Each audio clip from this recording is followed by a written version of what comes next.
இரவுல படுக்கிற போது அல்லாஹ் சில பேருடைய அந்தஸ்தை உயர்த்தி பாவத்தை மன்னிக்கிறான்.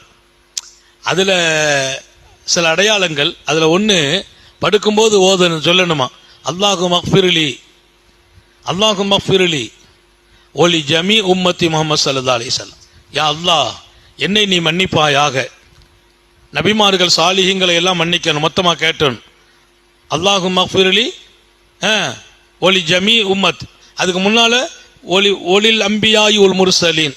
நீ தமிழ்ல நான் சொல்லி தந்துக்கிறேன். யா அல்லாஹ், என்னை மன்னிக்க வேண்டும், நபிமார்கள் வலிமார்கள் சாலிஹீங்களை எல்லாம் நீ மன்னிப்பாயாக.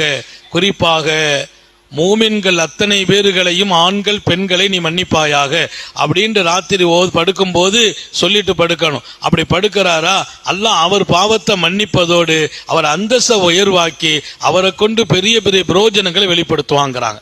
என்ன காரணம்னா, அவர் தனக்கு மன்னிப்பு கேட்டதோடு நிறுத்தாமல் மூமினான ஆண் பெண் எல்லோரையும் மன்னிப்பாயாக.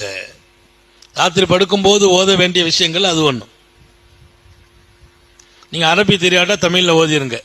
யா அல்லாஹ், எங்களையும் எங்களுடைய முன்னோர்கள் நபிமார்கள் சாலிஹீங்கள் மூமினான ஆண் பெண்கள் எல்லோரையும் நீ மன்னிப்பாயாக அப்படின்னு சொன்னா உங்க பாவம் மன்னிக்கப்பட்டு உங்க அந்தஸ்து உயர்த்தப்படுதுங்கிறாங்க.